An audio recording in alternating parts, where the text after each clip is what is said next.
little Gulfstream Ultra Sport dinette slide or sofa slide or I don't know, something slide. We'll see it in a second. Little Class C coming in here at Haylett RV of Coldwater, Michigan. This came to us from an estate sale, so a lot of its history was lost to us because the owner, you know, unfortunately, no longer with us. But as Mufasa told Simba, that is the circle of life, son. It has about 22,000 miles. Generator runs. It needs some rear tires. That is plainly obvious, and I'll show you that as we go through. It had a leak around the roof antenna. It looks like it's been resealed and has been resealed for some time. The roof is a little crispy there. We're going to look at all those things. We're going to see the good, the bad, the ugly, and everything in between, so you can form your own educated opinion on it. And if it looks like it'll work, give us a call. Let's go. So even when this one was new, she wasn't necessarily fancy. This is always made for what I call Larry Lunch Bucket and Jane Six-Pack. Working man, working woman right here. Little sofa slide can pop open. Now, I'm not really going to bother showing any footage with the slide closed on this one. I don't think you're really going to need to, because when the sofa's closed, it's not going to go anything past the driver's seat. It is kind of obvious that at some point, the owners failed to slide that seat all the way forward before they ran the slide in and out. I've seen that on quite a few motorhomes. Very obvious signature. This can fold down into a little bonus sleeper. We do have pleated shades throughout the RV, and by and large, they're day and night shades, by the way. They look to be in pretty decent condition, and impressively, I wasn't really able to locate any sort of, you know, former or current. Obviously, I don't want anything. I don't want anything in either case, but especially a current leak. I wasn't able to locate any sort of leaks or water damage up in the front cab area. I've lifted those cushions off, and that is very uncommon. A lot of these older Class Cs, that's like that guaranteed place as a dealer. It's the first place I'm going to go look to find if something had problems. Didn't really see it here. Front cab here in this Ford chassis with a Triton V10 motor here. Pretty simple, plain Jane, but effective. What is nice about these Class Cs, like people say, man, I have a hard time getting in through here. I'm big enough with my long legs. If I'm driving and then I want to come back in the living room, I'm going to go out that door and walk around. It's just my long legs and this thing ain't going to work. Now, whatever chair or something used to be here, actually, I bet this was a booth dinette. That's exactly what this used to be. And I can tell, I just kind of realized that, because the carpet's been sun faded a little bit. They didn't used to always put UV tinted windows and things, as is more common, but not standard across the board in today's market. And you see these pretty rectangles right here, and you'll see another one right there. This used to have a booth dinette, and that's the table from the dinette. I was like, why is that over there? Anyway, so apparently they popped that out and they made this just sort of almost like I don't know, just like a little reading lounge, just a little lounge area there. This was made before we had 40-inch flat screens and every darn thing up here. But I mentioned, up here around the antenna, there had been a leak. It is crispy. But it's also not the end of the world. Like, it's still pretty solid around there. So, as soon as they noticed it, it looks like they took care of it. And that seems to kind of be the recurring trend here. Overall, it was used. It was used quite a bit, but it wasn't beat up. And it was well maintained. The folks did what they really kind of needed to from a structural, mechanical standpoint to keep it in decent shape and working order. Now, like I said, it was never a fancy rig, even when it was brand new.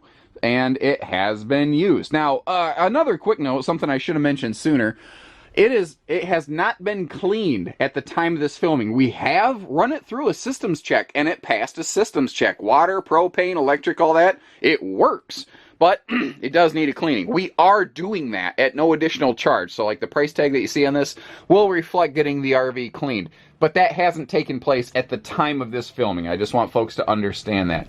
Pretty simple, basic kitchenette. Now, thankfully, this nice 90-degree bend right here, this peninsula-style countertop, it can actually give us a decent little, like, coffee maker appliance corner or something like that.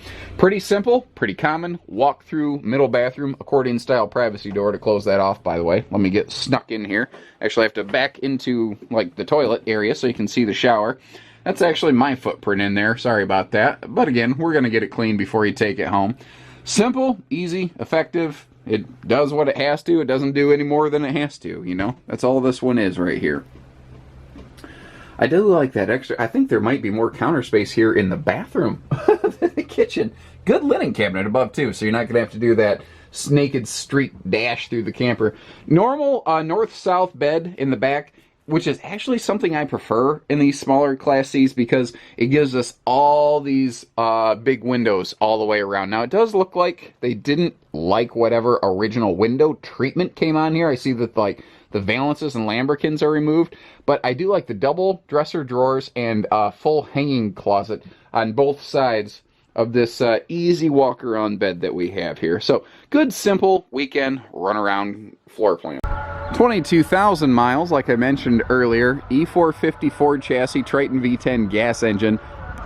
Way more power than this thing needs. You're going to pass everything but a gas station. Super reliable engine too. Looks like they put some bikes on the front of this thing, because that looks to me, that's a front 2-inch receiver, which tells me they probably had some bikes in front of them. I know a lot of people do that. I've always been really leery of it personally because I don't want anything to affect my visibility from driving going down the road. But it's legal, you know, so a lot of people do it. Now, the front tires here look like they maybe have been replaced, and well, in terms of maybe not necessarily recent years, but recent use, because it's been in a barn for like the past 3 years. This thing hasn't seen the light of day in 3 years. Skin still looks good. Doesn't look like it's been cooked and oxidized. So again, barn storage certainly helping there. But again, while it was in storage during that time, the rear tires, unfortunately, they have seen better days. Now, if you ever wonder if we are shooting you straight on anything, ladies and gentlemen, why would a dealer go out of their way to talk about a roof leak and to show you bad tires on an RV? We shoot you straight. We let you know what it is. We let you know what it's not, so you can make an educated decision. Generac engine down here. We had that fired up yesterday when it first came in. Worked like a charm. I was actually pretty surprised with that. When it first came in, I don't know what it was, but everything was working with the exception of the slide out. The slide wouldn't go out. And then this morning I saw it roll around, and the slide was working like a champ. So chances are our techs probably opened it and went, well, yeah, you forgot to turn on this or that or bypass or relay or whatever, stuff that stupid guys like me who haven't gone through tech training wouldn't really know about. But to them, it's no big deal. Sorry, I got a truck trying to run me over here. How you doing, sir? Over here, we got our general towing receiver hitch, but like a lot of things, these little roller casters down here so that nothing runs you over. Sorry, this guy running me over has got me all screwed up. So that when you're going over a steep incline, like you're going to a fuel station, there you go, you don't drag the back of this thing and like bash up your hitch or anything like that. And it looks like they did their job pretty well. Simple 4-way wiring on the back, so you're not looking to like put a big trailer behind this. If you do want to put a big trailer behind it, I'm going to shoot from the hip. Estimate this has about a 5,000 pound tow capacity. This thing predates my time in the RV industry, so my knowledge of it is kind of limited in that regard. But most of these Ford chassis with hitches on the back, that's about what they tend to be rated for. Now, down here in this baggage compartment, this is going to be the primary bulk of your outside storage. Remember, we're going to go through, probably going to clean most of this out. So most of what you're seeing here in terms of loose stuff, like these random pipes and things, I'm not exactly sure what's going on here. I don't know if they built their own little outside picnic table or what this was. Most of that stuff's probably just going to get tossed, but wanted you to get to see the space that's in there. Awning works. Actually, doesn't look too terrible. I think overall it could be something that'd be a fun little weekend run around, or folks who like to do like some NASCAR type stuff. I think this could take care of you. Let's go up and look at the roof real quick. First thing I want to mention is that something, I don't know what, something collided, hit, I don't know, this roof ladder. So if you're climbing up here, guys, this ladder right here, that rung right there is not attached. Make sure you're holding on to like this little cargo bar or whatever when you're going up and down. I've been up and down this thing 3 or 4 times. I'm not scared by it. The ladder's still solid, but I want you to know that's the case, so someone doesn't like, peel that back and go falling down and hit their head and whatever else. Looks like pretty common, roof signature of something with a rubber roof that was just stored. The vent right here, this black vent, the black vents look cool, but they can kind of, it's actually a white vent with a coating on it, which is interesting. You can see where they did, I don't know if the white vent was starting to really give up the ghost, so they put a coating sealant on it to help extend its life or what. I mean, it's sun-baked, but doesn't look like it's falling apart. It's not brittle or anything. Biggest reason I wanted to come up here was to look at the roof area by the antenna over here. If you're, I don't know how well it's showing up on camera, in person you can see where that did bubble up a little bit from swelling of the wood material below. Now if you notice, most of the time walking around here, I'm walking around this thing just fine. This has actually got a really solid roof.